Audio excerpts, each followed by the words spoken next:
Facebook Dream Team, you know what to do. It's Hump Day, Wednesday. Hey, Hump Day, Wednesday. It's Hump Day, Wednesday. Hey, Hump Day, Wednesday. When you open your eyes, say thank you, God. Make up the bed, comb your head. Get dressed, wash your face, brush your teeth. Head to the kitchen, get you some beef for breakfast. Then go outside for that vitamin D. Why? It's Hump Day, Wednesday. Hey, Hump Day, Wednesday. It's Hump Day, Wednesday. Hey, Hump Day, Wednesday. When you open your eyes, say thank you, God. Make up the bed, comb your head. Get dressed, wash your face, brush your teeth. Head to the kitchen, get you some beef for breakfast. Then go outside for the vitamin D. Why? It's Hump Day, Wednesday. Hey, Hump Day, Wednesday. It's Hump Day, Wednesday. Hey, Hump Day, Wednesday. It's Hump Day, Wednesday. Hey, Hump Day, Wednesday. Hump Day, Wednesday. What it do, Facebook Dream Team crew? Hey, y'all, it's the last Wednesday of Black History Month. It's February 26, 2025. I know I ain't been live. This is the first time I'm going live in 2025. Did y'all miss me? Because I miss y'all. Yeah, I miss y'all. All right, let me get this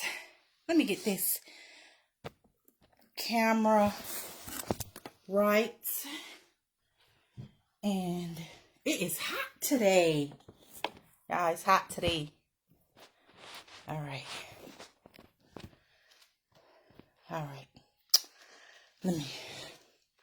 I was thinking I needed the sunlight, but it's too bright. So I had opened the curtains. Let me close them. Woo, y'all see how I'm swinging? Swing like I've been working in the cotton field. Let me turn on Big Baby. Woo, Big Baby. Let me turn you on. Let me get this over here so I can turn on Big Baby. Woo, yes. Woo. Y'all, I'm sweating like I worked out for a whole hour.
Just right over my body. Hey, what's up? What's up, Facebook Dream Team? I know it's been a minute. I know. I miss y'all. I miss my Facebook Dream Teamers. Some speaks Dream Teamers. I gotta come up with a name for my fans. You know, like Beyonce got the Beehive. Taylor Swift, got the Swifties. I need to come up with a name. What, the Dreamers? Dream Teamers? They gotta be good. Let's see. Hey, there we go. I think that's it.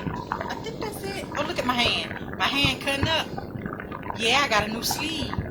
Because y'all, my hand was... Oh, turn this on. So I had to go to the clinic Monday. I took my hand up through there. But the thing about it, this hand right here is worse. And I told him, I said, look, my left hand, the battery go dead quick. And my right hand is torn. So I need to replace it. Let's see if I can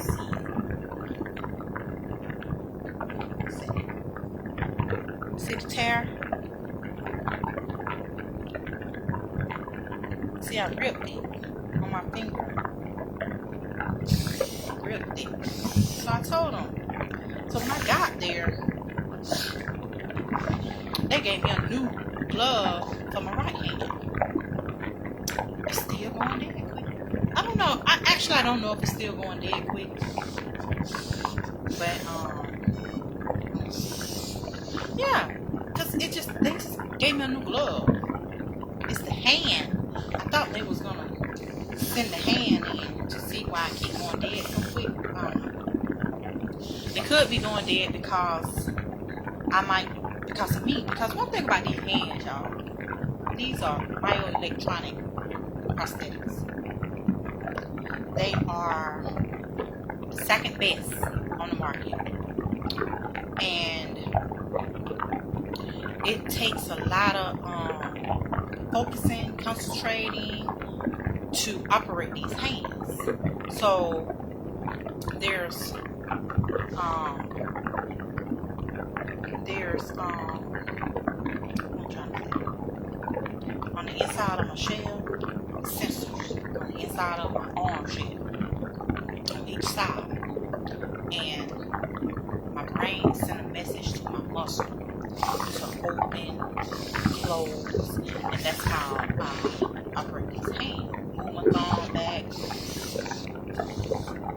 This is my trigger finger, so I can shoot a gun, and I have held a gun. It was a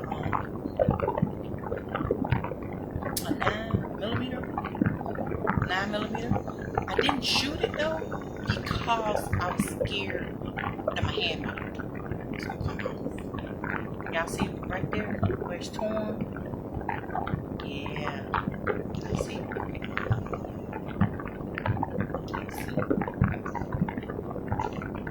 See if I can open it for you and make a piece. So that way it's really deep. See it? Yeah, not really deep.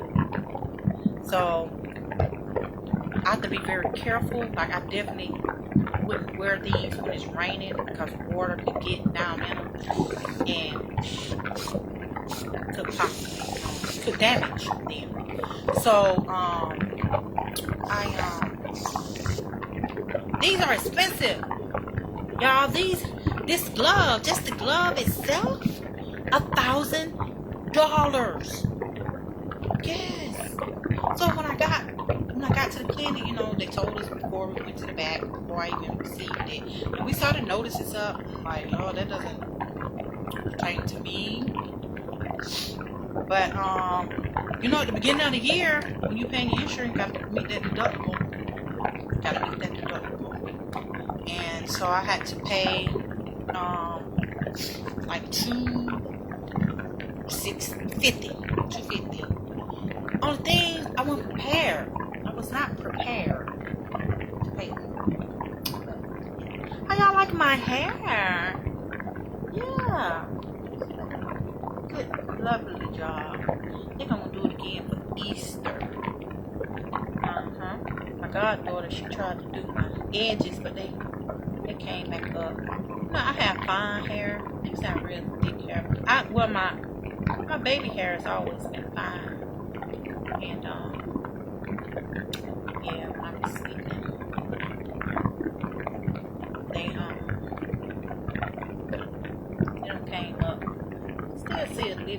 she did on the edges. But, you know, anywho, it was cute. It's still cute to me. It's still cute to me. Easy. Don't have to worry about combing my hair every day. Just put my bonnet on. I gotta give me some all sheen though. I gotta give me some all sheen. Some all sheen. Yeah, baby. I'm gonna put my lipstick on. Yeah. Show y'all my lipstick. I'm gonna put my lipstick on though.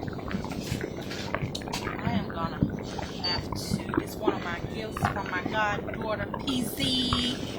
The big P, not the little P. Princess. Shout out. She gave me the tote bag. She gave me some shoes that match it too. She gave me a lot of shoes. One thing about her, she is good at keeping her shoes looking brand new.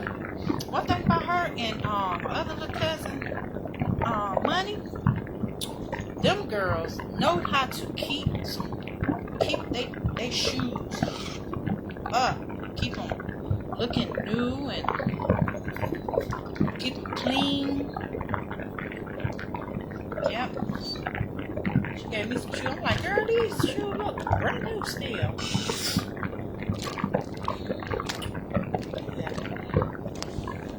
It's my little travel bag.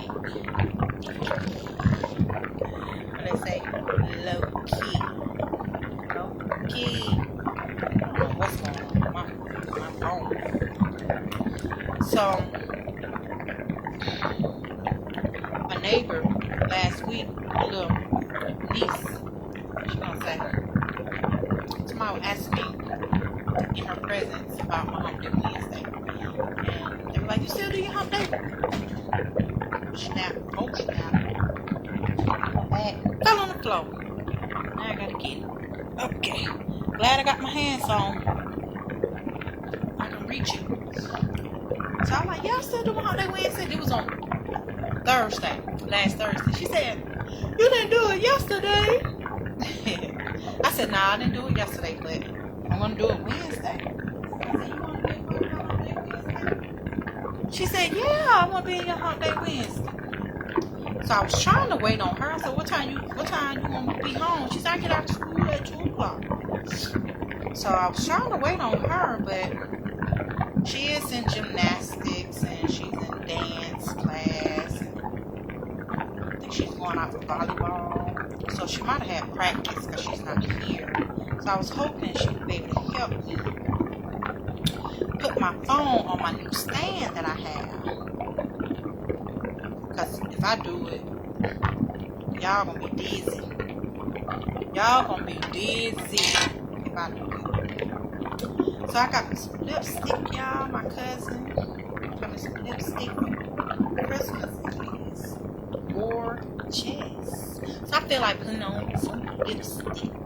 So what I'm gonna do is take my hands off to put my lipstick and turn them off so I can preserve my battery.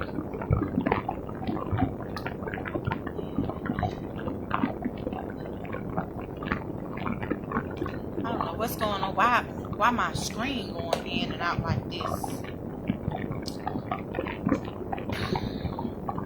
Yeah, so I want to know some New Year's resolutions. What's up? What's up with them New Year resolutions? Let me tell y'all one of mine. One of my New Year resolutions is decluttering. That's my main thing. Decluttering. Yep, I'm trying to declutter. And I mean in a lot of areas. One area I want to declutter, the main area, I want to declutter weight, baby, weight. Declutter weight. Yes, I got a plan. I have a goal.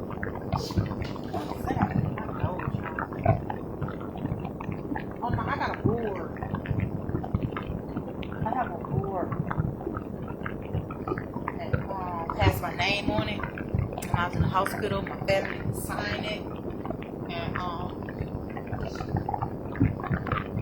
And one of the nurses,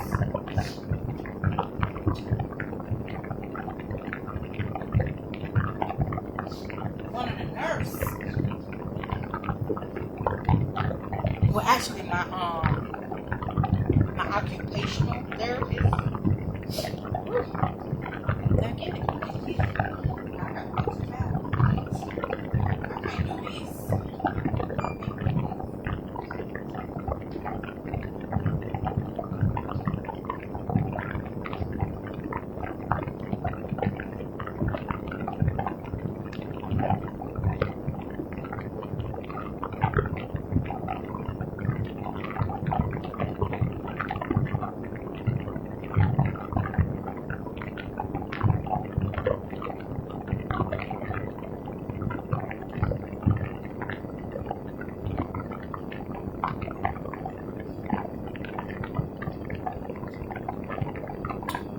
Yeah, y'all had to go to the bathroom.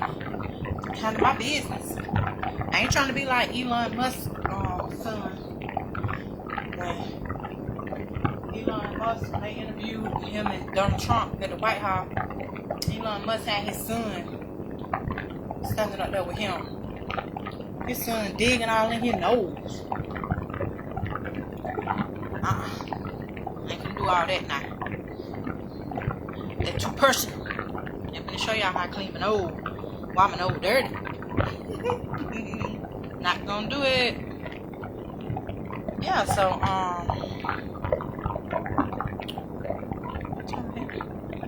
decluttering. That's one of my New Year's resolutions.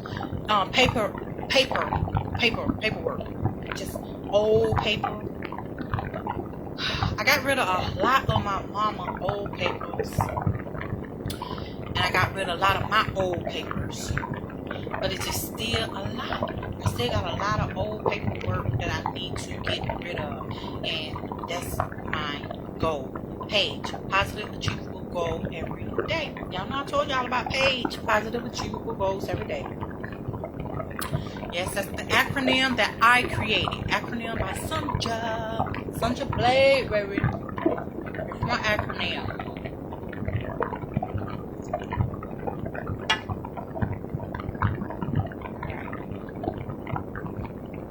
Thank God for tea. You know, I was reading out of my Jesus Calling book, my Sarah Young, our daily messages, and it said, you know, we always say God's will, let it be done, let this be done, is it God's will? I read a passage where it says, God's only will for us is to be thankful. Can I get an amen?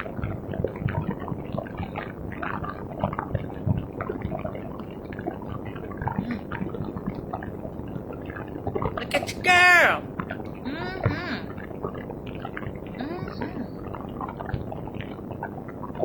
I'm gonna start doing my makeup on here. Ooh. Oh yeah. That's pretty. Got a natural look. I woke up like this. My lips are naturally this pink.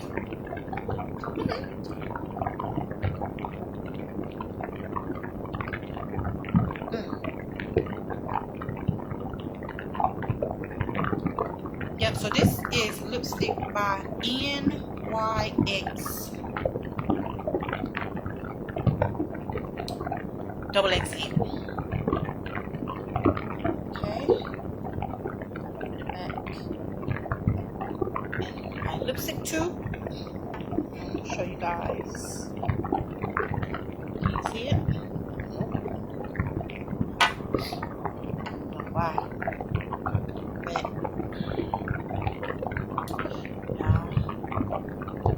God is good all the time. God is good. Yeah, so my cousin, she got me this. This is one of my Christmas gifts. And I love it. Because it stays on all day. It stays on while I'm eating.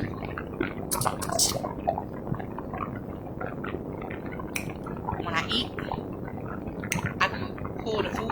lips and not my teeth like I used to do. Because I used to pull the food off of my teeth so to keep my lipstick on when I was in school. But now I don't have to do that. I'm just gonna make sure it don't be no lipstick on my teeth. Yeah, I'm good. Yeah, speaking of teeth, my cousin, my younger cousin, she's in her late 20s, and we was talking, and she was like, she asked me how old I was. I said, girl, I am 20 plus 20 plus 7. I'm 47. She was like, what? You don't look 47. You look good for your age. I'm like, thank you, girl. Black don't crack. You know, I got that Hardaway blood, that Tally blood. I got that Johnson blood. I got that Thomas blood. I got that Spencer blood. I got that good blood running through my veins, baby. You better know it. Okay? So, she gonna say, and you got all your teeth? I was like, thank you. I would hope people would still have all their teeth that, you know, around 50. I don't think your teeth fall out around 50. But I would like some braces on my bottom teeth. My teeth has never had a gap. And see, my teeth got a little gap. That's new.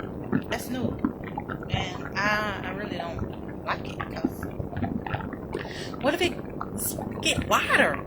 So I need to nip it in the bud now and give me some braces so I can nip it in the bud now. Yeah. So y'all, it's Black History Month. So y'all, I was asked to speak and I couldn't make it, and I felt so bad. I couldn't make it. But I was going to speak in this church, and it's Black History Month. But I'm so glad that the person that invited me to speak had a backup plan, had a plan B. And I was going to speak on, you know, him and I, we discuss topics of, you know, like whenever somebody asks me to speak, like the school asks me to speak, or a church asks me to speak, or a women conference asks me to speak, I always ask them, is there a particular subject that you would like for me to speak on? Because I've been through so much, I can pretty much speak on almost everything. I can find something to speak about that I've experienced since amputation, since my circumstances. So he was like, you know, people always talk about our ancestors for Black History Month. They talk about people that have passed and moved on, like Martin Luther King, Rosa L, different, you know, people that's already dead, and Malcolm X. He was like, I want to talk about Black history, and I want to talk about, celebrate people that's still alive. And I was like, yeah, I can dig it. Let's celebrate them that's still alive, that have accomplished a lot of things. And I was like, you know what? I know exactly what. And then he was like, let's celebrate you. And I was like, well, you know what? I will be making history, because have y'all ever had a cyborg? A black cyborg that comes speak at your church? And he was like, cyborg? What's a cyborg? I said, cyborg is half human, half robot. And he wasn't digging that. At all. But I've embraced it. I like it. I call another name that I go by is alias that I go by is Queen Cyborg. I'm Queen Cyborg. I own that. I'm Queen Cyborg, half human, half robot. My limbs are robotic, and I can dig it. So he really wasn't feeling it. He was like, "You're human." I said, "I know I'm human, but you know, it's just something for my heroic. Like I want to do a oh man, what you call it? It's like a character on a car.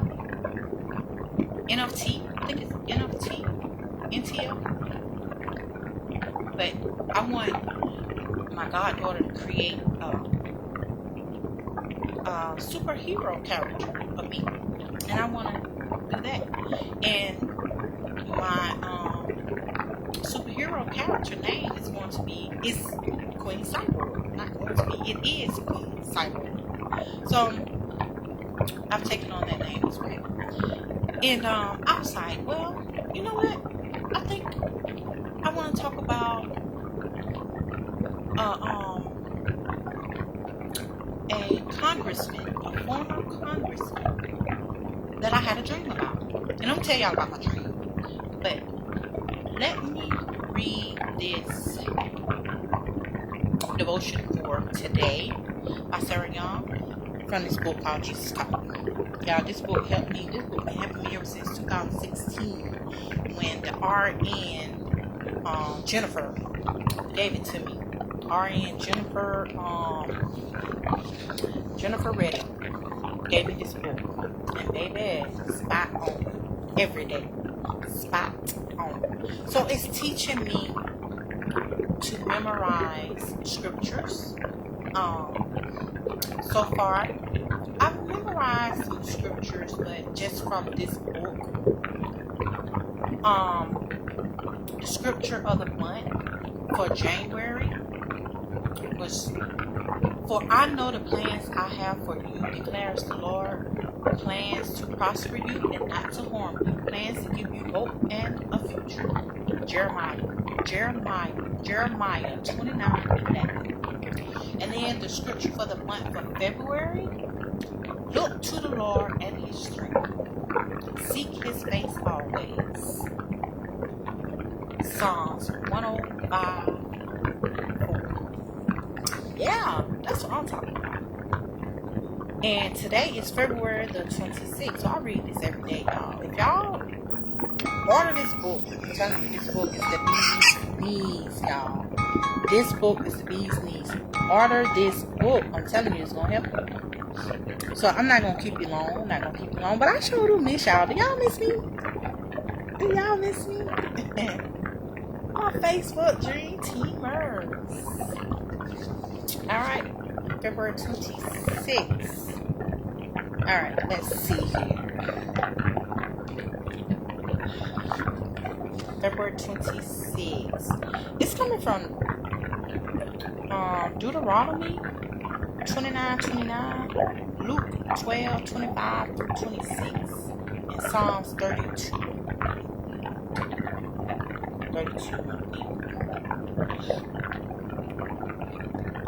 So the devotional message is composed of scriptures, and it's been written in this like a short paragraph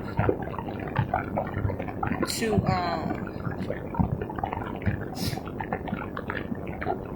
explain the scriptures and how it affects us daily in our daily life, and it breaks it down so easily to where it's easy to understand. It's easy to comprehend.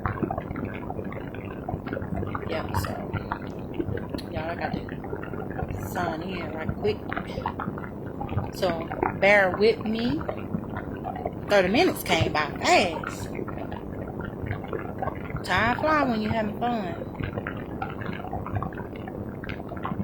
Funny how time fly when you're having fun. Y'all, today is a beautiful day outside. Beautiful day. This is the day.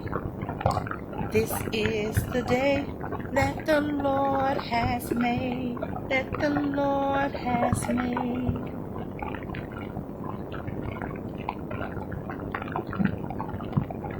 This is the day that the Lord has made. I will rejoice and be glad in it. This is the day, hey, this is the day that the Lord has made. That's what I'm talking about. Okay? Yeah. I got another one too. Wait till I speak on this right here right quick. Well, not right quick, but you know what I'm saying? We're going to do this. Alright. I am leading you step by step through your life. Hold my hand in trusting dependence, letting me guide you through this day. Your future looks uncertain and feels flimsy, even precarious. That is how it should be. Secret things belong to the Lord, and future things are secret things. When you try to figure out the future, you are grasping at things that are mine. This, like all forms of worry, is an act of rebellion, doubting my promises to care for you. Whenever you find yourself worried about the future, repent and return to me. I will show you the next step forward, and the one after that, and the one after that. Relax and enjoy the journey in my presence. Trust in me to open up the way before you actually go. Hey, can I get an amen? That's what I'm talking about. My mama always said. And me and my cousin were just talking about this yesterday morning, or the day before yesterday. We was talking about new beginnings and how you gotta let go and let God, and you can't worry and pray at the same time. Either you pray and don't worry, or worry and don't pray, but you can't do both at the same time. That mama used to always tell me, she said, you can't worry and pray at the same time. It's either pray and don't worry, or worry and don't pray. And I've been getting so many confirmations about don't worry, stop worrying, let go, let God. I know this ain't. I know you lying to me. I know this ain't real. Alright. This is brand new. I ain't even did nothing. They're already real. Oh, is this my old one? Oh, whew, Lord have mercy, Jesus. Y'all, I was about to say, I thought it was my left hand. And this pinky right here was real. That pinky real. Y'all, I thought it was the right hand. This is the right hand. I thought it was the left hand, the new hand that I just got. And I was like, I know you lying to me. The devil is a lie. I know that $1,000 glove hand right there, I know it ain't real. Because I ain't did that. I've been very, very, very careful. Been very careful. Make sure I don't rip it. Because shoot. That right there.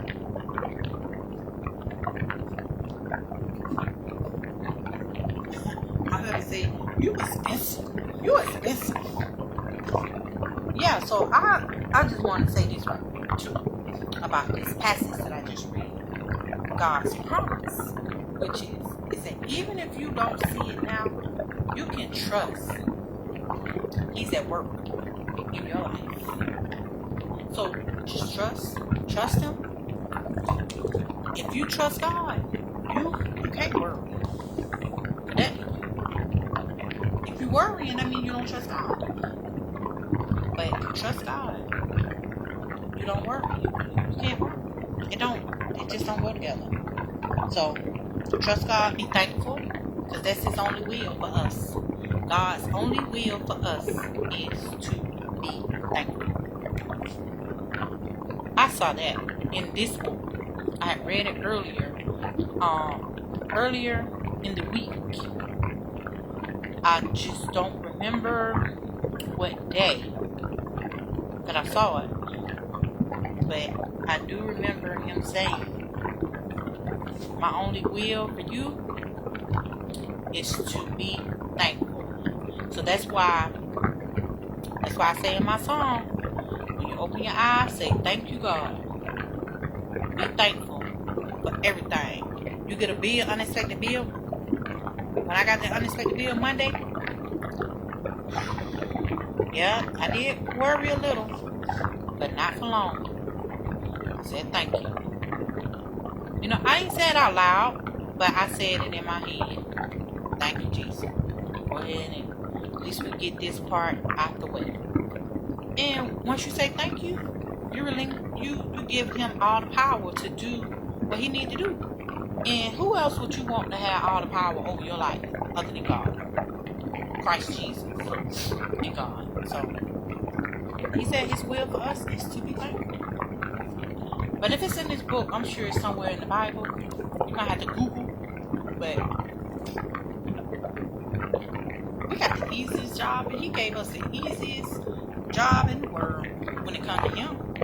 And that's being thankful. Thank you for the good. Thank you for the bad. Thank you for the happy. Thank you for the sad. Thank you for everything. I thank you for my limb loss. I thank you for my skin grafts. I thank him for my job loss. I thank him for all my losses. I thank him. And when you thank God, you gotta be for real, for real. You know when you not serious, when your mind and your heart is on one accord, that's when God knows you are being real and you are being true. Because one thing about our heart, we fool each other, we fool our own heart, we fool ourselves. But we can't fool God. We cannot. It's impossible. We cannot fool God. God knows us. He knows our heart. He created us. He knows us. So you have to be genuine in what you're thankful for. You know if you're really thankful. So work on that. Practice on that. And start out with the small things, the little things. Thank him for the little things, and then it becomes a habit. It becomes a habit, and hey, that's all. Hey, y'all can't say I ain't told you nothing now. Y'all can't say I ain't tell you nothing. All right. So let me get into my Black history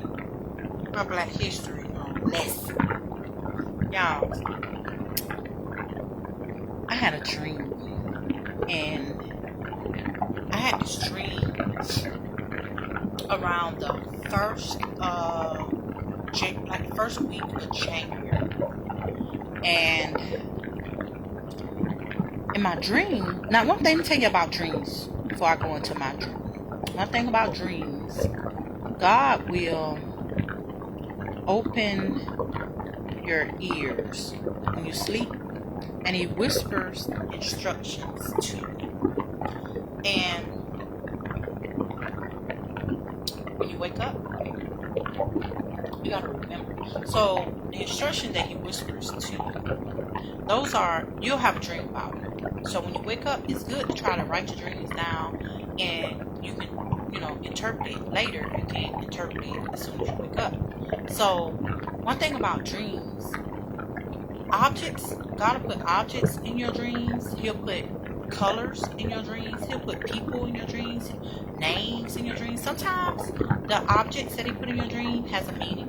Sometimes they don't. Sometimes the objects are just there to help you remember your dream. Sometimes people are there to help you remember your dreams. And sometimes a name might be thrown in there that you remember, a number. And sometimes numbers in your dream have meanings. And they're angel numbers.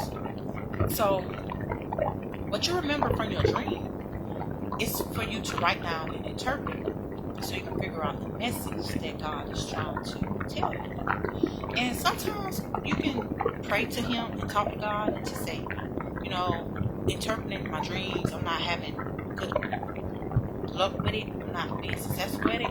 So can you just break it down to me in my dream so I'll know exactly what to do? And sometimes I've done that, and he has answered my prayers, and he has done just that, and he did that with this particular dream. So, all right, y'all. So I wore this shirt for Black History Month because I have something in common with all these people. Barock Obama, Leo season, baby. Barock Obama's birthday is August the 4th. My birthday is August the 2nd. Leo season. We are Leos. Hey. And Rosa Parks. So when I went to Detroit, went to the museum in Detroit. Henry Ford.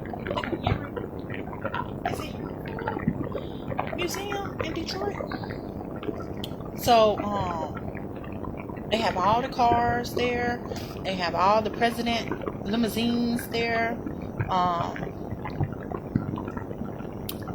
And the museum in Detroit that has the Rosa Parks bus.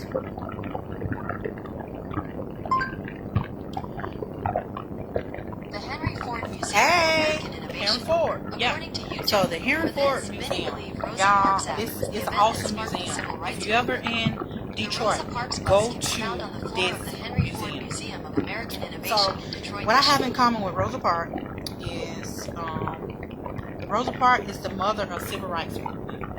Now Rosa Parks' middle name is Louise, and I learned that from my little cousin Aaliyah because she had to do a proyecto. That's the Spanish way of saying proyecto.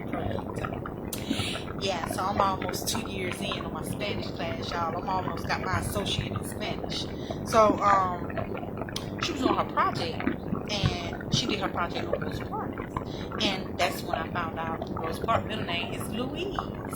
So Rosa Parks was born in 1913. And she was a seamstress. Now that I didn't know she was a seamstress. And the bus that Rosa Parks was on at the Ford Museum, they redid the whole bus. The original bus was in Montgomery, and they transported the bus to Detroit, and they put it in the museum. They redid it. They revamped the bus. The bus looked really nice and everything. I took pictures from the bus and everything. And I sat in the very same seat Rosa Parks was in, y'all. I took a picture and all that. I went live while I was at the museum. And that's what I have in common with Rosa Parks, baby. I sat in her seat. Yes. Okay? That way. And Martin Luther King had a dream. He had a dream, y'all. I have dreams. And my dreams become true. My dreams become true. Especially my fish dreams. My fish dreams be spot on, y'all. My fish dreams be on. I be on point with my fish dreams. Every time I have a fish dream, somebody pregnant. Yes. My dreams become true. I dream a number, it's gonna fall. It's gonna fall that day, or it's gonna fall maybe 3 days. It's gonna fall within 2 weeks of having that dream. If you can play it. It's gonna fall. Lately, the last couple of years, it's been falling like within 5 days of my dream. If I dream numbers. And so this particular dream, I was at a church. I was at my home church. One of my home churches. I got 3 home churches. I had a church that I used to go to church with my granddad. Which is, my church I used to go to with my mom was Mount Zion Baptist Church in Harris County.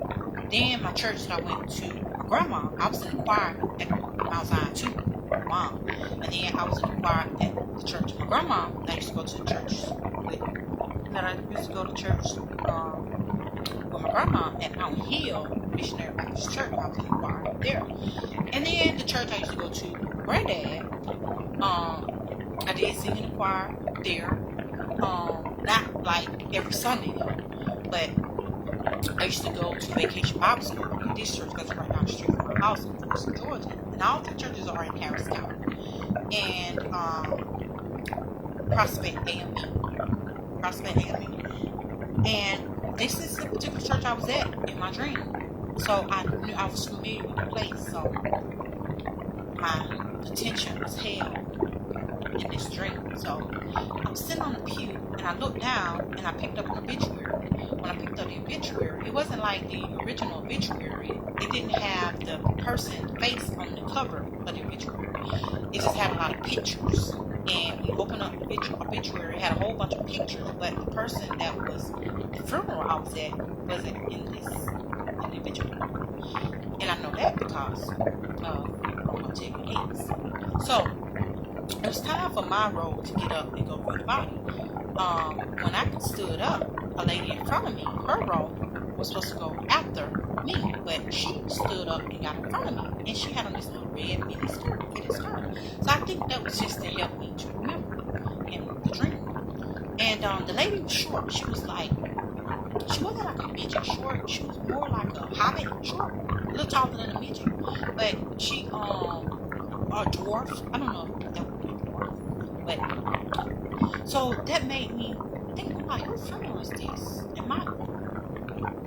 I didn't know, like, whose funeral am I at?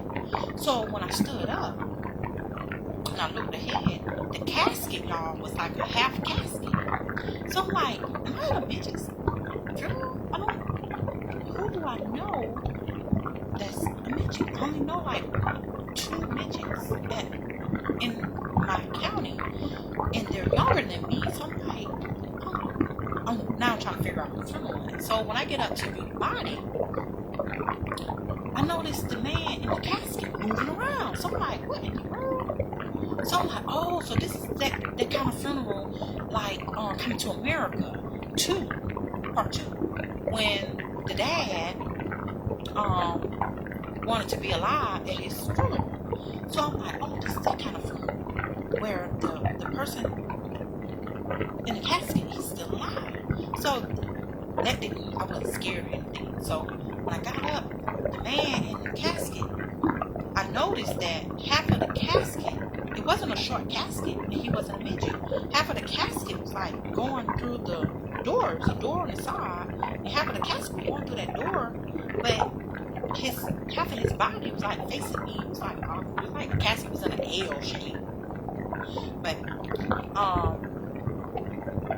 the funeral director, he was a man, and he was trying to help this man get comfortable. So the man, he was like, tossing and turning and moving around, and his face was just so fluttered with frustration and like uncomfortable, and he was just agitated and irritated. And when I got up to the casket, I was looking, and he looked at me and said, "How you doing?" And I said, "I'm blessed by the best." And I smiled. And he paused for a minute. And I guess he felt like with my response, he could open up to me, because the next thing he said was, I got the devil in me. And I said, well, he coming out today. And when I said that, he just kind of relaxed, and he was like laid back. And as soon as I said he coming out today, this other man came past me, and he had a long black suit. He was a tall man. He had broad shoulders. He had a thick build, and he was dark skinned. And he shot past me, and I kind of like turned towards the side of his body. Like, I couldn't see his face when he came past me. But when I turned, I kind of was up against the wall. I was like right in front of the wall. And the man went up to the man in the casket. The man in the suit shot past me, went up to the man in the casket. And the man in the casket looked at him. And the man threw his arm out. The man that passed me, he threw his arm out to shake the man's hand. he threw his arm out, brought his hand around, and shook the man's hand, and the man in the casket looked at him. And he paused for a minute, and then he grabbed the man's hand, and he shook his hand, and he took his other hand, and he kind of like, he shook the man's hand with both his hands. Like he was trying to transfer an evil spirit out of his body into the man that came running past me to see him. And y'all, after he did that, he just kind of relaxed and he closed his eyes and he just like rested. I don't know if he went to sleep. I don't know what was going on with the man in the casket, but he was relieved. He was comfortable after he had shook this man's hand. He was comfortable and he relaxed and he had laid down and he was just still. He closed his eyes because he was tired. So after he shook the man's hand, and I guess he transferred that evil spirit, because when that man looked at me, y'all, and he turned and looked at me, and when he looked at me, y'all, this man's nose was flipped up. You know how like when we was little, we used to flip our eyelid back and see that pink, it was like real light pink. He had his nose flipped up, y'all. His nose was flipped up. He didn't do it. It was just made like that. It was like flipped up. His skin was real dark. He had this big old smile on his face, this big grin and smile on his face, like an evil grin. And his nose, when it was flipped up, and you could see it was pink. It was real pink, and he had a point. It was like a point. It was like a horn. And y'all, he looked at me with that evil grin, and he threw his arm out at me too to shake my hand, and I was shaking my head back and forth. I leaned up against the wall because I was like froze, like I couldn't move, but I know I wasn't gonna shake him, like he wasn't gonna transfer that evil spirit to me. So my hubby in real life, had came in the room and he said, "My love." And I woke up, but I couldn't move. So I held my nose out, and he grabbed my arm and he pulled me towards him, y'all. And it was like dead weight. Like normally I could move my body with my arm or something, push off with my arm or my leg or something, but I could not move, y'all. And kind of find out that when you in a dream like that and you can't move, it's called it's like you're paralyzed, and I can't think of the name for it, but it's gonna come to me. It was like I was paralyzed, and they got a name for it when that happened to you in a dream. So in real life, I was like, man, I just had a nightmare, but I didn't tell him about it. So the next day, now keep in mind, this was like around the first week of January. I got a point to this dream, y'all. So I talked to my cousin. I called my cousin, I'm talking to her, and I tell her my dream. So she listened, and I'm like, I know this person. I know him, but I can't think of his name, but I know his face. I've seen him in the media. I've seen him on the news. I know this person. He's a political figure. He's a black political figure. He's well known. I know this person. And she was like, well, but if you find out who this person is, like, what then? And I said, I don't know. I said, maybe I could reach out to him and tell him about my dream. And she was like, you really want to do that? Reach out to him? And she said, how you gonna find him? I said, well, I can go to Google and find his email address or something. I can email him or something, write him a letter, I don't know. Get in touch with him and tell him about his dream. And she was like, well, I don't know. So we ended up on the phone. And the next day, I looked up the person, and I found the person. I found the person on Google. And y'all, when I found him, I sent her, he had like a collage of pictures. And in one of the pictures, he looked just like he did in my dream. Like his face looked kind of swollen, I don't know. But I sent her the picture, and it was a picture of Andrew Young, former mayor of Atlanta, Andrew Young. And that's who the dream was about, Andrew Young. So I sent her the screenshot, and she was like, "Oh yeah." She said, "So what you thinking about doing?" I said, "Well, maybe I can reach out to him some kind of way." And she was like, "I don't know about that. I don't know. They might think you got something to do with it, or you might did something." And I was like, "I don't want them to think that. It might backfire." She said, "Well, just pray for me. Just pray for me." I said, "Okay, I can do that. That's what I do. I pray for him." So that night, this was around the 8th. It was the 8th of January. I prayed for him.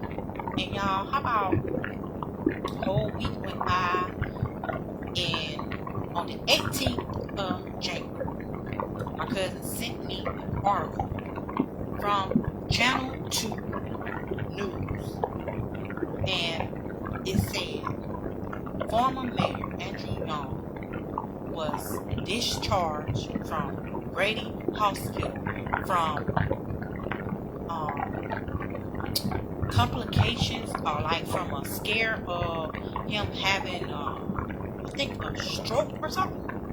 So long story short, prayer changes things. I do believe that God sent this dream to me so that I could pray for him instead of trying to reach out to him, so that I can pray for him for whatever he's going through, whatever demons he was fighting. Maybe he wasn't fighting no demon, but any illness, any ailments, anything that you're going through internally, to me, it's like a form of, it's trying to kill you. That's like a form, that's like an evil, a form of evil, trying to kill you, trying to get rid of you. And I prayed for his, whatever he was going through, for him to get through it, get over it. And I prayed that God touch his body and heal him, get whatever demons, get rid of them. And y'all, this man was discharged, and his family asked that nobody try to contact them so that he could get, proper rest. So not only did God send me a dream about him, but God sent instructions to my cousin to give to me on how to deal with this dream for it to be most effective. And I was obedient. So once God gives you the instructions, you have to be obedient. I could have been like, "Oh, cuz you don't know what you're talking about. I'm going to do what I want to do in the first place. I'm going to reach out to these people. Don't tell them." I could have done that. I could have been not obedient, but I was obedient. And I listened to her. I heard her. I heard the instructions that God sent through her to give to me. And I'm so thankful that, I thought about it, and God sent me to the right person to talk about it. Somebody could have talked to somebody that probably thought I was crazy. You crazy. You need dreams and don't mean nothing, But she didn't say that. She didn't say my dreams didn't mean anything. She said, "What do you think it means, and what do you think you need to do, and what do you want to do?" And when I gave her my advice, she didn't just go along with me and say, "Yeah, no, I'll help you find him." She told me truly. And now they might look at you and think that you may have done something, or you may have prayed something evil for him. Don't do that. Pray for him. And that's how God moves. God don't make no mistakes. God is just. Everything don't happen just because. Things happen just. So when I pulled up Andrew Young to talk about him for Black History Month, I came across this little article that talked about some of his accomplishments. And he did a lot. He did a whole lot.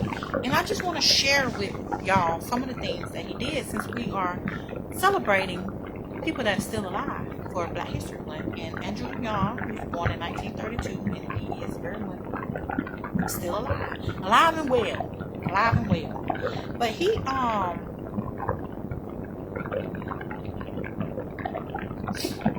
I'm not going to read the whole thing. I'm just going to do some of the main things.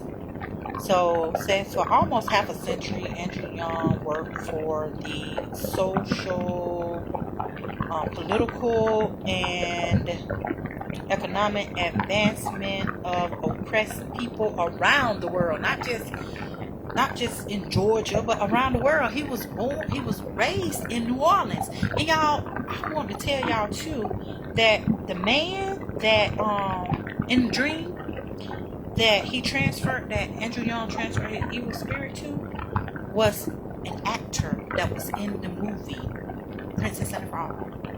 The Dr. Facilier.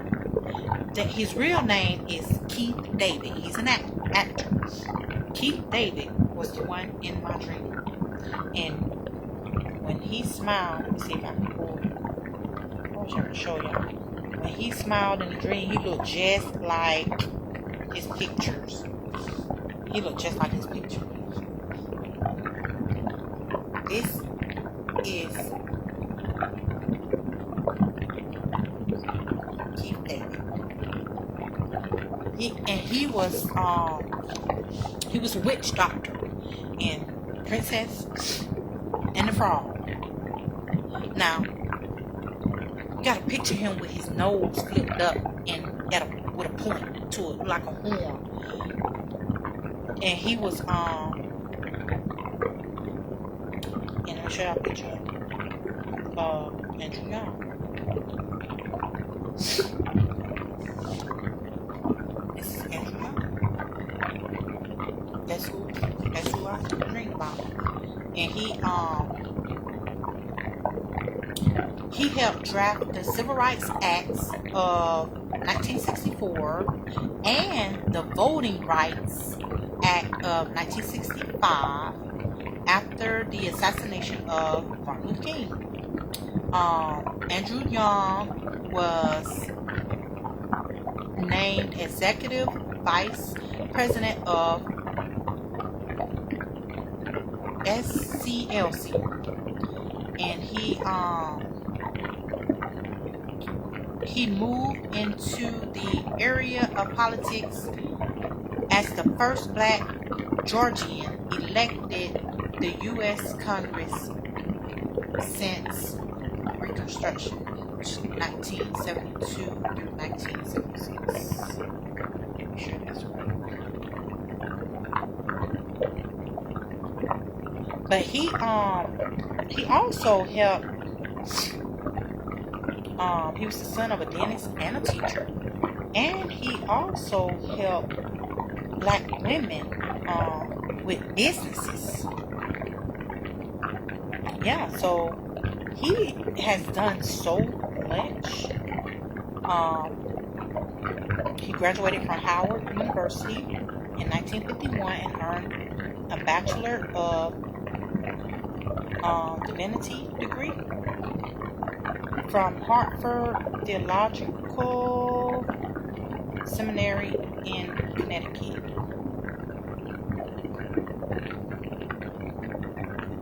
So I want to see where it talks about okay, here you go right here too, y'all. He was the mayor of Atlanta for 2 terms from 81 to 1990. In 94, President Bill Clinton appointed him to oversee the $100 million Southern Africa Development Fund. So $100 million, that's a lot of money.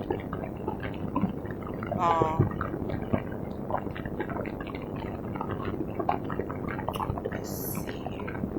He is the co-founder of Good Works International, a consulting group that promotes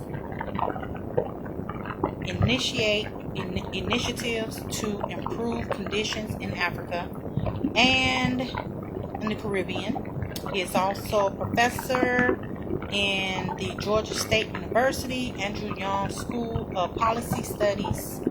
Andrew Young lives in Atlanta with his second wife, Carolyn. Y'all know? Okay, I did read it. And this is where I saw it for the how he helped.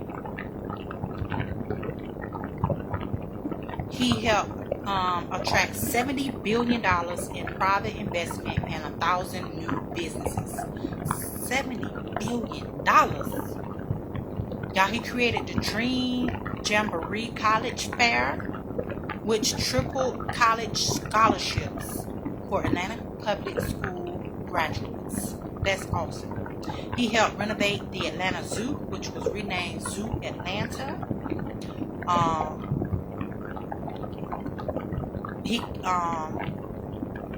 He continued and expanded programs to include minority and female-owned businesses in city contracts. Yep, he's the ambassador of nations. He's the ambassador to the United Nations. And he led negotiations to end the civil war in Rhodesia, which led to Rhodesia. So he is a very busy man. He has done lots of things, and he is awesome. And prayers changes things. And speaking of prayer, I want to ask y'all to pray for my auntie Sandy Spencer. She's on a roller coaster ride right now. Her health is up and down. When she first got to Piedmont, she was in ICU, and then she started breathing. They had on a breathing machine, feeding tube. She had pneumonia. She's diabetic. She had fluid. She was retaining fluids, and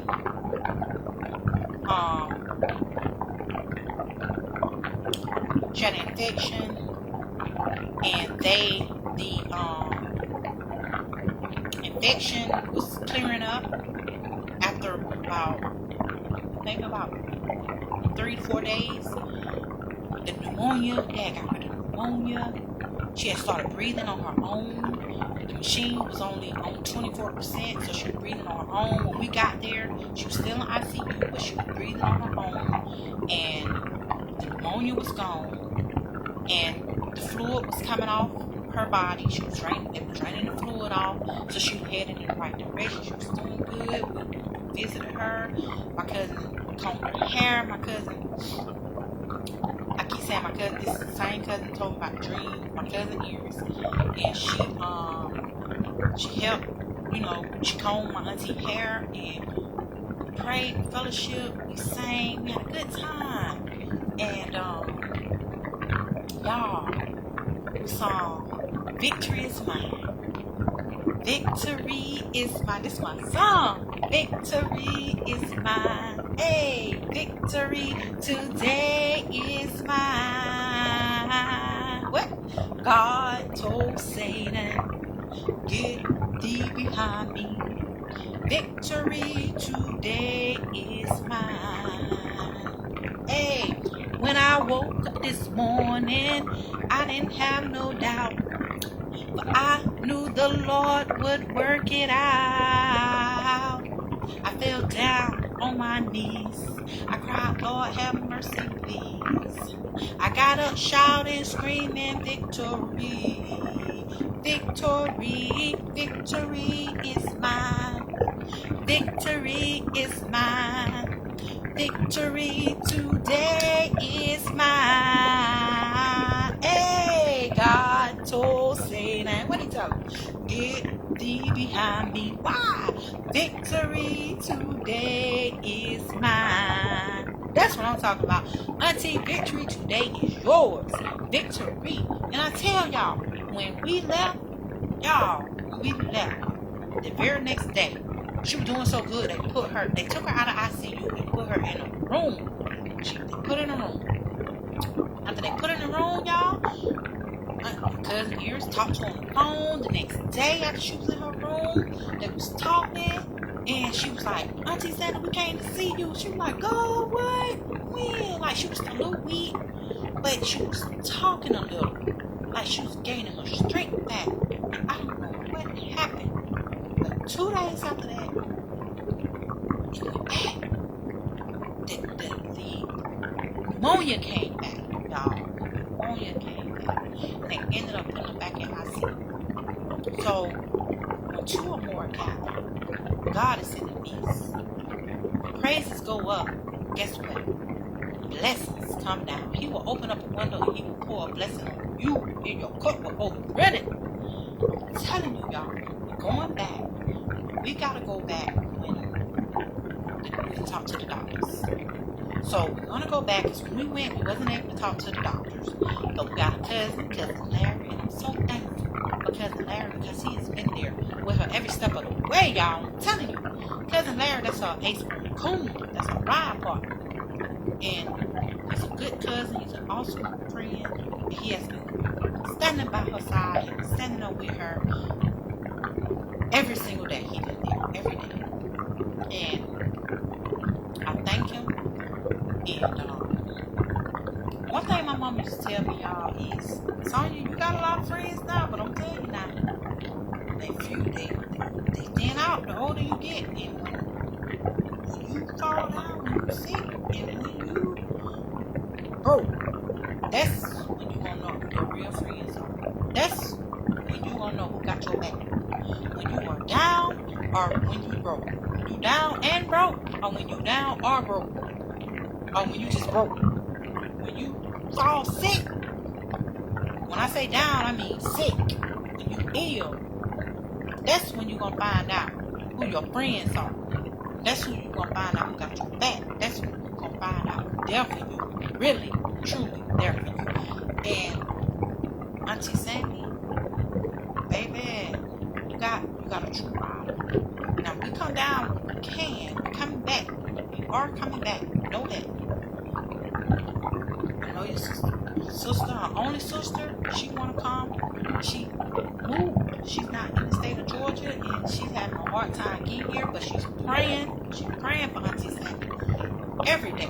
And Auntie talked to her yesterday, and she was like, "Baby, I'm so glad y'all going back down there because they put it back in ICU." You know, after she was in her room, we thought, "Hey, everything good. She was coming home in a minute."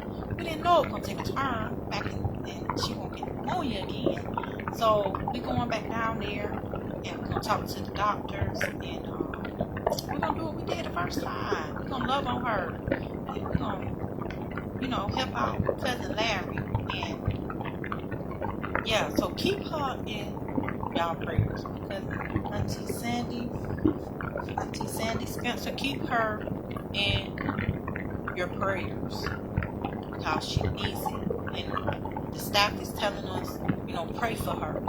We understand y'all can't be here every day, but it only takes one. As long as somebody is there, that will help out a lot. And trust me, I know. I've been in a situation, and I've seen people, y'all.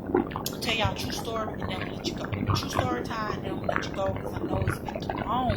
But I'm gonna let you go, y'all. I'm telling you, we having a good time. So when I was in the hospital for 6 months, y'all, and that includes rehab, 6 months, somebody was there every single day with me. Whether it was a family member, a friend, my mama, my husband, somebody was there. A co-worker, somebody was there with me every single day.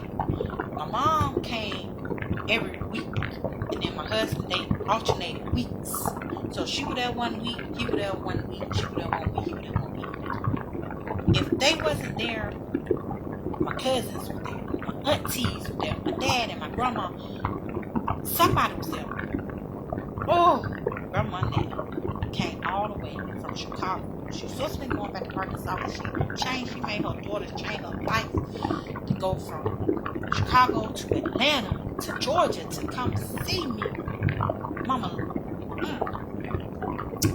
y'all, I'm telling you, I had somebody there every day.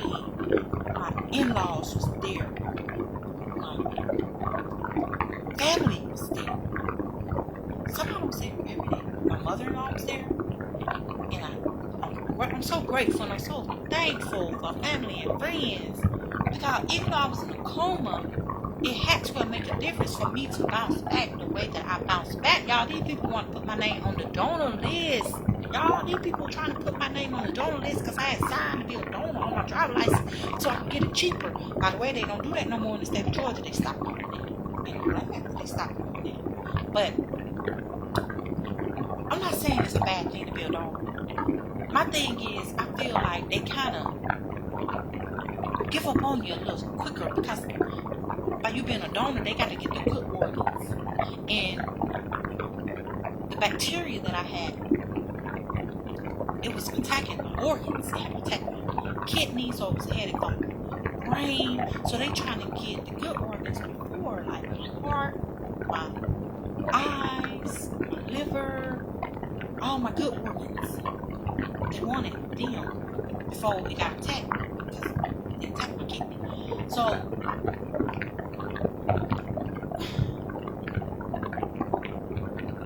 somebody was there, and my husband and my mama that was there to tell them, don't put me on the donor list. Don't put me on the donor list. I'm gonna fight, bounce back from this, and that's what happened. I started showing improvement. And I was like on a roller coaster. One day I show improvement, then one day I went down, then one day I show improvement, and then it got better and better and better. So I say that to say this. If you got somebody in the hospital, the whole village, sometimes I had a whole room full of people, like some family reunion up in there. I celebrated my birthday in the hospital. I was in the hospital celebrating my birthday, my 38th birthday in the hospital. And we had a whole birthday party. And some days, just a whole busload of family. So, but it don't take a lot of people. Only one. When I was in rehab, the guy that was next to me, he had the corner, I call it the corner suite, because he had a big old room. And I was like, I want that big old room. I need that room. All the people that come see me, I need that room. I want that big room. And y'all, all the while, I'm like, he lucky, he's blessed, he should be glad he got that big old room. But he had the big room, but he didn't have the family to come and support him. And I felt bad because I'm like, I wanted his room. This man wanted what I had. He wanted family to come and see him. And I guess, I was so used to family being there, I just took it for granted. Because I just knew somebody was going to be there. And I'm so grateful, I'm so thankful for my family being there. Because the impact of family not being there, this man, he was so depressed to where he was like, oh, just release me, send me back home. I don't want to be in rehabilitation. Just leave me the way I am. I don't want to get better. Just send me home. He was grumpy. He was mean. He said, I got daughters and they won't even, I got kids, I got daughters, I got son, they won't even come see me. Y'all, he was complaining, and this man didn't even want to get well. This man gave up. And when I tell you, one of his daughters, just one of his kids came to see him, visit him. And I don't remember her coming but one time. I don't know if she came from out of town, I don't know, but I only remember her coming one time. And this man's whole attitude changed. Your attitude determines your altitude. That is so true. That one visit from his one family member, this man, he turned from the Grinch to the happiest man on earth. He turned from Dr. Jekyll, Mr. Hyde. He was Mr. Hyde. He wasn't Dr. Jekyll no more. He was Mr. Hyde. He was so happy. This man was smiling, and he started doing his rehab. He started going to rehab. He started showing improvement and everything, y'all. So just a visit from one person will make a whole difference. A whole difference. It don't take a whole lot of people. And it don't take you being there every day. Just one time, one person will make a whole difference. A big difference, a great difference. And We going back. Going back. So hold on, Auntie Sandy.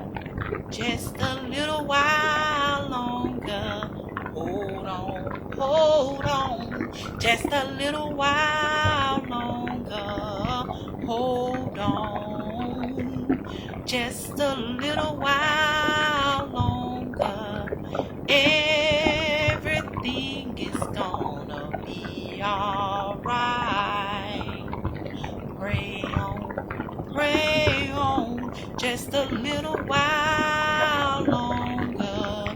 Pray on, just a little while longer. Pray on, just a little while longer. Everything is gonna be alright.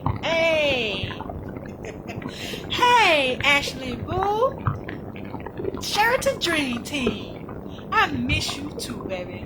I'm back. I am back. Yeah, I had to work on myself, y'all. I had to work. I know I'm telling y'all a lot of stuff that my mama told me. My mama told me this stuff at times where I just felt like it didn't apply to me, but I held on to it. I knew it was important. So I held on to it. I put it in a little bottle. I sealed it in the back of my mind so that when it applied to me, I would know how to deal with it. And my mama said, take 6 months minding your own business. Take the other 6 months staying out of other people's business. I'm working on me. I got this. I'm on a journey that I'm coming out of my cocoon. So I gotta get back on track on loving me and doing for me. I can say it, but now I'm in the process of doing it. I exfoliated. I did it. I exfoliated my skin today. I got a little brush that my little Asian persuasion sister gave me. My Asian sister gave me this. And she be coming over and she be giving me facials, y'all. She waxed get my little fuzzies, my little, off my lip and my chin. She waxed my eyebrows. She want to do my sideburns. She did it one time. I said, leave my sideburns alone now. My hair already fell out on my head. I'm going to keep as much hair as possible. So yeah, she come over and she showed me love. And she love on me and she helped me out, y'all. She come and, man, she be like, she'll go in the bathroom, she take the trash out. Dollar be like, go sit down somewhere. I take that trash out. Oh no, I do it. She's just so cheerful and friendly and bouncy and happy. She just, I want to help you because I know if you had your hands, you would do it. I'm gonna do it for you. She want to wash the dishes, and I be like, girl, thank you. You are awesome. I appreciate you. So you are the greatest. Thank you so much. And she'll be washing the dishes, and I be putting up the dishes. I get the dishes out the rack, put them up, and it's just it helps out, and I be so thankful for her. And shout out to my sister Tweed. So she put me on. She is my sister because we have the same sign. So we have the same Chinese zodiac sign. We're snakes. Me and her, we're snakes. And yeah, don't judge me now. Don't judge me when I say that. You look fabulous and your hair looks amazing. Thank you, Ashley. Girl, I just saw your comment. I didn't know you said that, but yeah, I exfoliated. Yeah, girl. I didn't do it with no chemicals. I did it with hot water. Yep. So I exfoliated, and she did my eyebrows. I got my eyebrows waxed, and yes, girl, that's why I'm looking so fabulous. And Kenyatta did my hair. Yes, girl, Kenyatta did my hair. Thank you, Ashley Boo. Yep. So let me tell y'all about this Chinese zodiac sign. So y'all, I'm a snake. I'm a lioness snake. Snake, lioness snake, however you want to say it. In America, I'm a Leo. I'm a lion. In China, the Chinese zodiac sign, I am a snake. If you are born in 1977, guess what? You're a snake too. And that's not a bad thing. That's a good thing. Now they go by signs. Like I'm a fire lion. I'm a fire lion, and I am a fire snake. I'm a fire snake.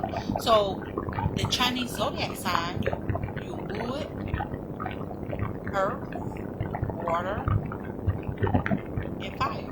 I'm fire. And my sister Tweet, she is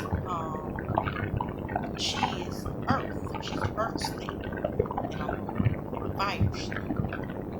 And I got another sister named Val. She's a wooden snake. I got a brother named Austin. He's a wooden snake. So now we're looking for our water snake. So yeah, and the fire. Let's see. The fire snake controls the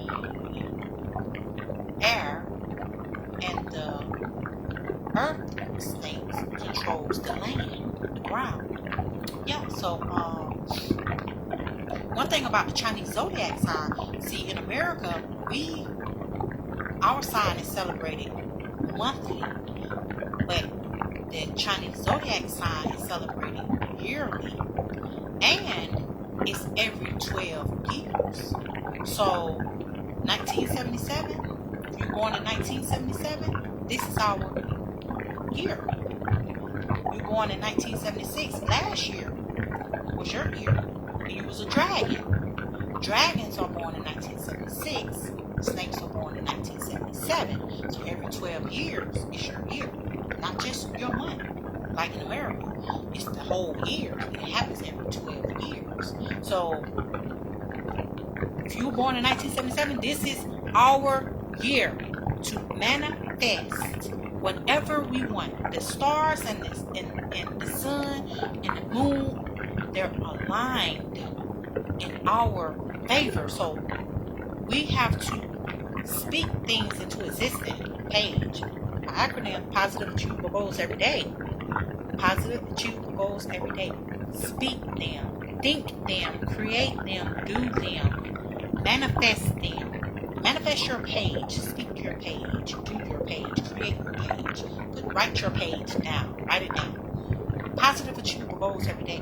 This is our year to manifest whatever we want, everything we want. This is our year. The stars and the moon and the sun, everything is aligned for us snakes. Like everybody born in 1977, I am talking to you. That's probably half of the class of 1995. 1995 all the way live. Hey, this is our year, baby.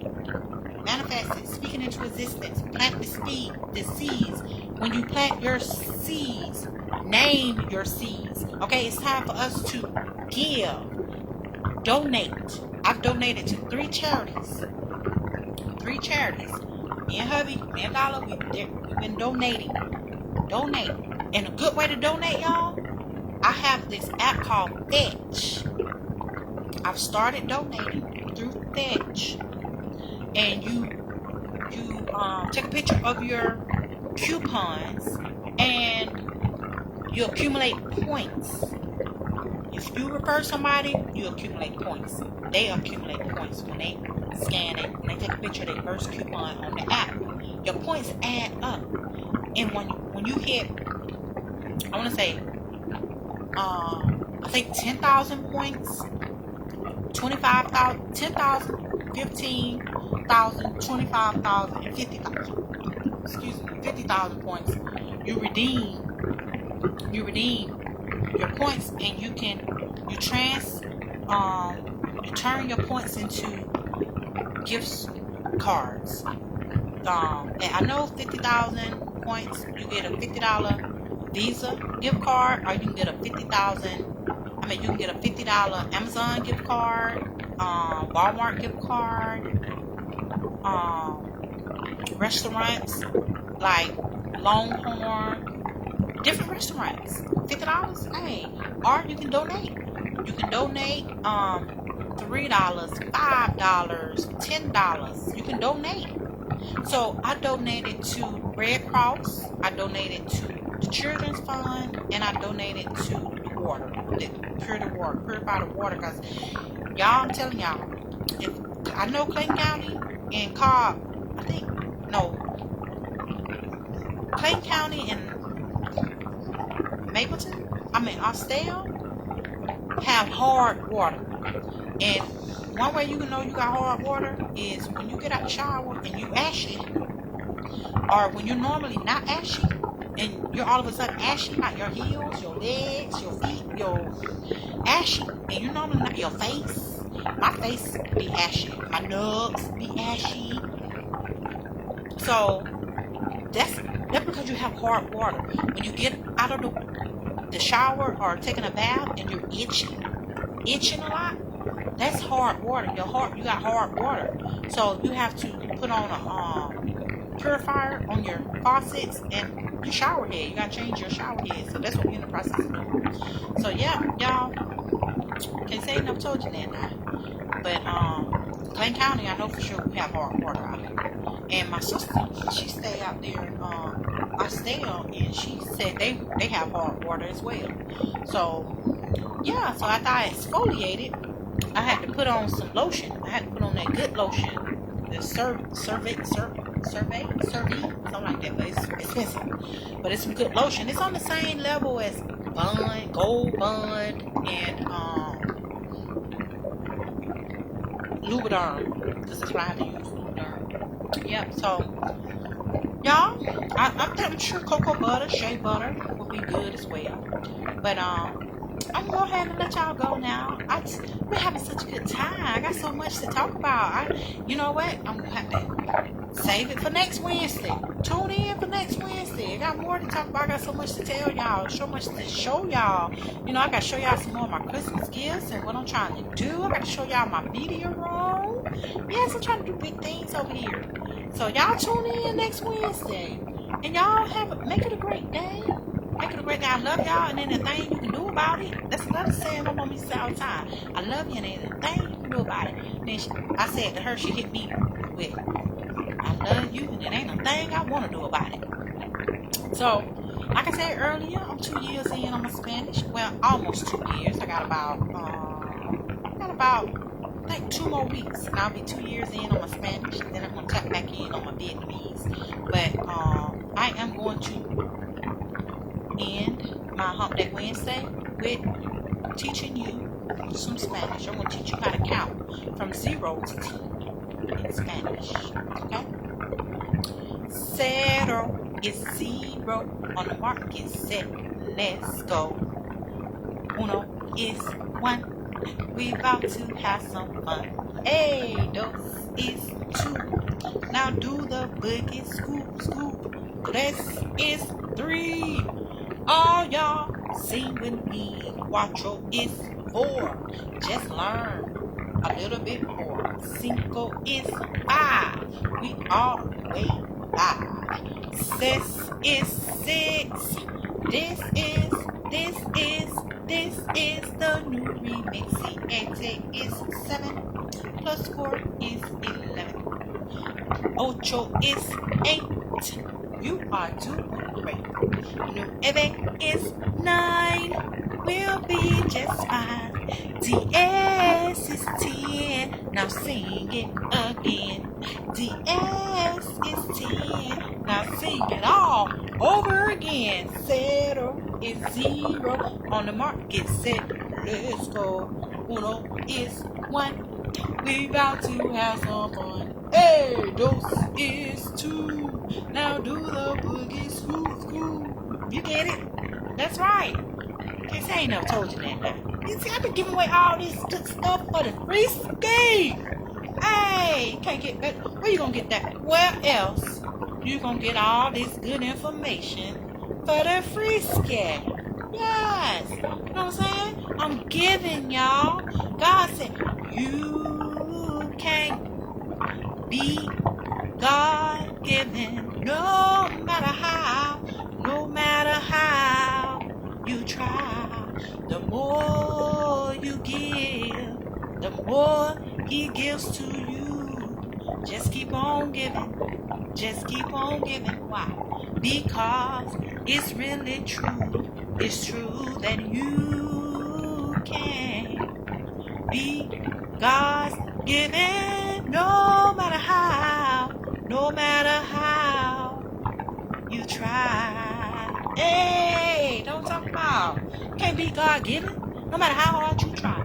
So I'm gonna give, cause He gonna give. He gives. The more I give, the more He gives to me. Hey, how about that? That way. Alright, I love y'all, and then anything you can do about it. Make it a great day. It's Hump Day Wednesday, y'all. Y'all getting over this hump, okay? Now, for my first shifters, you at home. Now it's time for you to go cook and, help the kids with their homework. Help the kiddies with their homework. Straighten up a little bit, though. Don't wash no clothes now. Don't wait till after 7 o'clock to wash your clothes. Cause the light bill, they spike the bill up between 2 p.m. and 7 p.m. So during that time, you don't want to wash no clothes. Okay? Yeah. See? I'm giving y'all all that good stuff. I'm giving y'all some good. Yes. Stuff that will change your life. This is life-changing information. So, wash your clothes between 7 a.m. and 2 p.m. and wash them between 7 p.m. and on. Hey, don't wash your clothes do not wash your clothes between 2 p.m. and 7 p.m. Bottom line, don't wash clothes between 2 p.m. and 7 p.m. because they spike the light bill. Light bill, it fluctuates. It go up and down. It's like a variable rate, interest rate, like a balloon interest rate. The rate will go up and it goes down. That's how Georgia Power is. And if Georgia Power was doing it, I'm sure Alabama Power was doing it. Chicago Power, I'm sure Illinois Power, I'm sure all the states are doing it. So don't wash clothes between 2 p.m. and 7 p.m. Remember that now. Try to keep your power down between 2 p.m. and 7 p.m. Alright, well, I love y'all, and I gotta go.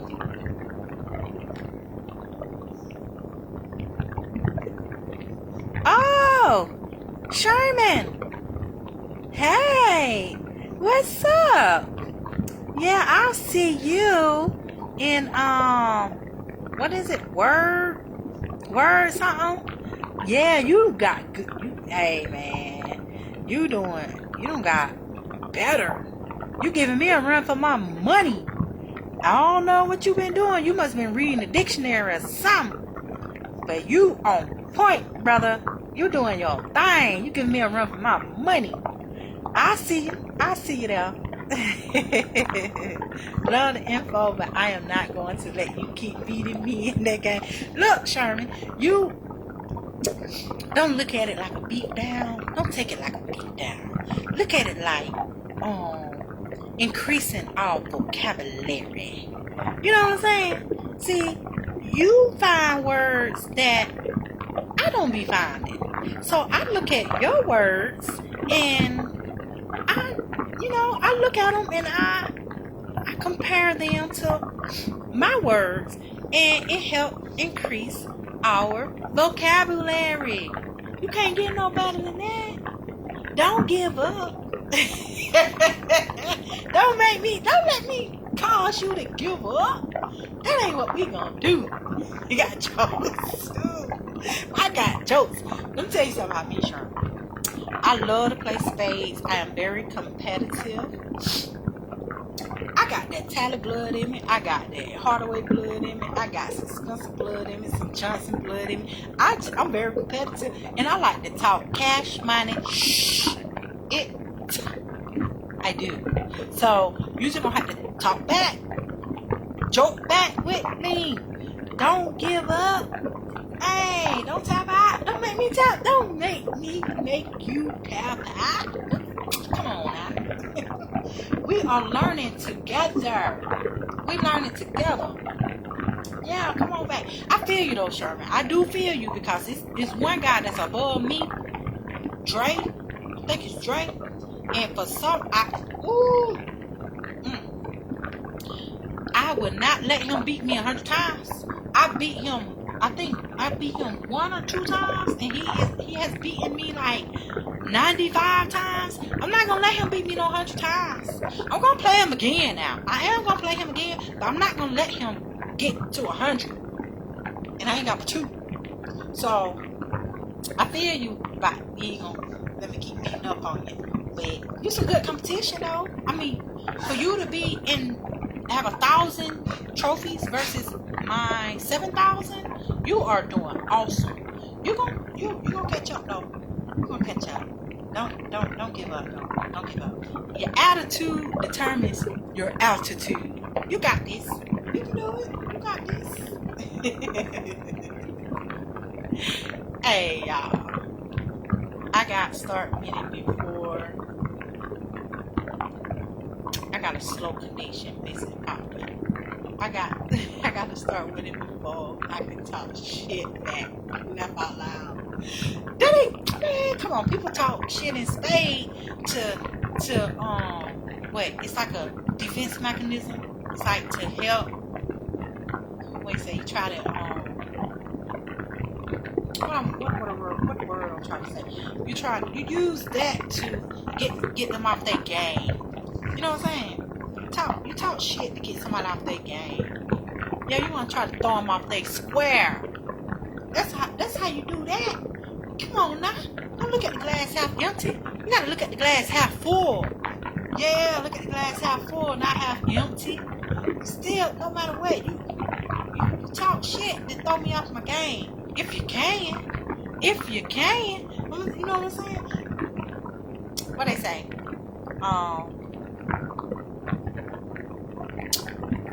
Talk the talk. If you can talk the talk, you can walk the walk. Yeah, I'm ready to grind. I am coming for you. Come on, big baby. Come see me. That's what I'm talking about. Come see me. I'm waiting. I'll be waiting. I be beating you, Sherman. I ain't even got no hands. I thank God for this little nub right here. I got a little point. I thank God for that little point. The little point be moving.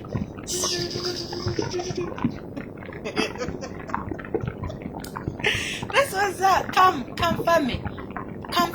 I'm waiting. Y'all, what is the name of the game, Sherman? Let's tell them so they can come play too. Let's get some more competitors. Y'all come compete with us. Sherman, you gotta get your trophies up so you can come on up to 3rd place. I'm 2nd place. You ain't gonna compare me. I'm 2nd place, so you can come on up to 3rd place. You can be a good 3rd. But the more people you play, the more trophies you get. You be getting a lot of my trophies when you do win. You be getting like 14 of my trophies. 14, 15, 16 of my trophies. I don't be getting like 3 or 4 of your little trophies. You don't lose about 3 or 4 trophies. If you lose to me, I only gain 3 or 4 of your little trophies. That's it. But if you beat me, you get a lot of my trophies. Oh man, y'all. I done missed the mail. You know what? We got a new mail person on our route, and she be tripping. She don't need our old mail person. See, my hubby, he is a mechanic, so he work on cars, right? And if the mailbox blocked, she is not gonna get out, and she don't have to. But she would not go above and beyond like our last mail carrier. Oh man, even if it wasn't blocked, he would stop in the middle of the cul-de-sac and he would get out and he would put the mail in everybody's mailbox. This new one, she ain't a joke. So we don't miss the mail today because he is working on the car. And you know what? I think she intentionally hit it. She foots it when she leave, but when she come in, she creep in. she creep in. We can barely hear her. Because if I would have heard her. If she would have, just like I heard her pull off, when she pulled up, I would have heard her pulling up. But I didn't hear her pull up. I heard her pull off, though, because she footed. Woo! She want to make sure we hear her when she pull off. But she don't want us to hear her when she pull up.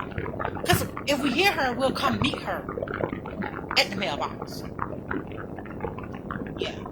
What happened? Where's the teamwork in that? Teamwork make the dream work. Where's the teamwork in that, mail lady? Need you to work with us. We're going to do better. We're trying to do better. We're doing better. Alright, y'all. I'm finna go. I'll talk to y'all sooner than later. See you later, alligator.